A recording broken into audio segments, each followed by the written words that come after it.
Here is the Bharat rice. Last 1 to 1.5 yearలో అంటే 12 to 18 months నుండి past 12 to 18 months నుంచి rice prices hike అవుతున్నాయి. చాలా వరకు రైస్ ధరలు పెరుగుతున్నాయి. ఆ రైస్ ధరలు తీసుకుంటే ఇప్పటి వరకు ఒక 15% రైస్ ధరలు పెరిగినాయి ఇండియాలో. 15% రైస్ ధరలు పెరగడం జరిగింది. ఈ రైస్ ధరలు అంటే భారతదేశం is the best agriculture country. India అంటేనే మనం ప్యాడ్ ఎక్కువగా ప్రొడ్యూస్ చేస్తాం, as well as we are consuming also. ఎక్కువగా ఉత్పత్తి చేస్తాం, ఎక్కువగా వినియోగించుకుంటాం. బట్ వరి భారతదేశంలో చైనా తర్వాత ఎక్కువగా పండించేటువంటిది. అండ్ అగైన్ గంగా నది, గోదావరి నది ప్రాంతాలు, మహానది ప్రాంతం, నర్మదా నది ప్రాంతం, కావేరి నది ప్రాంతం, కృష్ణా నది ప్రాంతాలలో ఈ బేసిన్ ఏరియాలలో ఫ్యూజ్ ఏంటంటే మనకు ప్యాడే మనం గ్రో చేయడం జరుగుతుంది. అయితే ఇప్పటికి భారతదేశంలో రైస్ ధరలు ఎక్కువగా పెరుగుతుంది. అది కేంద్ర ప్రభుత్వం ఒక బెస్ట్ డెసిజన్ తీసుకుంది. ఏంటంటే ఆల్రెడీ మార్కెట్ ధరలలో రైస్ సబ్సిడీ ఇస్తే ఎలా ఉంటుంది, ఈ మార్కెట్ ధరలలో రైస్ సబ్సిడీ ఇస్తే ఎలా ఉంటుంది అనేటువంటి కాన్సెప్ట్తో అగ్రికల్చర్ మినిస్ట్రీ వాళ్ళు, అగ్రికల్చర్ సెక్రటరీ శుక్లా క్లియర్గా ఒక స్టేట్మెంట్ ఇచ్చాడు.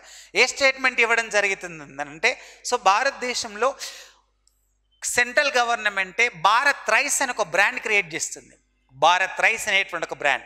ఈ భారత్ రైస్ అనేటువంటి ఒక బ్రాండ్ రూపంలో మార్కెట్లో భారత్ రైస్ అనేటువంటి ఒక బ్యాగులను అమ్ముతుంది.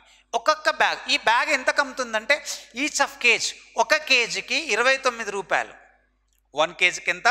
29 రూపీస్. ఇప్పుడు మార్కెట్లో ఎంత ఉంది అంటే depends on quality, 35 and 40 and 45 and 50 and 60 rupees ఇలా ఉండడం జరుగుతుంది. ఒక క్వింటాకు 5,000, 5,500, 6,000 రూపాయలకు ఒక క్వింటా ఉంటుంది జనరల్గా మనం తీసుకుంటే. అలాగే గవర్నమెంట్ ఆఫ్ ఇండియా ఏం చేస్తుందంటే భారత్ రైస్ అనేటువంటి పేరుతో మార్కెట్లో ఎక్కడైతే మనకు మార్కెట్లో గవర్నమెంట్కి సంబంధించినటువంటి విక్రయ కేంద్రాలు ఎక్కడైతే ఉంటాయో, సెల్లింగ్ ఏరియాస్ ఎక్కడైతే ఉంటాయో ఆ ఏరియాలో ఒక కేజీకి 29 రూపాయలు అంటే 1 కేజీ 29 రూపీస్తో భారత్ రైస్ అనేటువంటి ఒక బ్రాండ్తో అమ్మకాలు చేపట్టడం జరుగుతుంది. ఇది ఎవరి ఆధీనంలో అమ్మకాలు చేపడుతుంది అంటే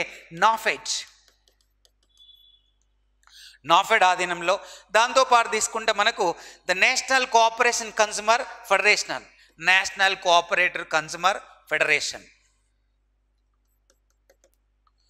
national agriculture marketing cooperative federation, NAFED is apex of marketing federation as well as the national agriculture cooperative the consumer the federation ఆధీనంలో. వీళ్ళ ఆధీనంలో 1 కిలో 29 రూపాయలకే మార్కెట్లోకి రావడం జరుగుతుంది. ఈ భారత్ రైస్ పేరుతో మార్కెట్లో బ్యాగ్ 5 kg బ్యాగ్ దొరుకుతుంది, దాంతోపాటు 10 kg బ్యాగ్. సో ఈ కాన్సెప్ట్తో ఓవరాల్గా మనకు భారత్ రైస్ పేరుతో రావడం జరుగుతుంది. అండ్ ఇది ఈ నాఫెడ్ ఆధీనంలో, దాంతోపాటు NCCF వాళ్ళ ఆధీనంలో కేంద్రీయ బండార్ అనే ఒక షాపులలో దొరుకుతాయి. బండార్ విక్రయ కేంద్రాలలో భారత్ రైస్ పేరుతో మనకు రైస్ సబ్సిడీ కూడా మార్కెట్లో దొరకడానికి అవకాశం ఉంటుంది.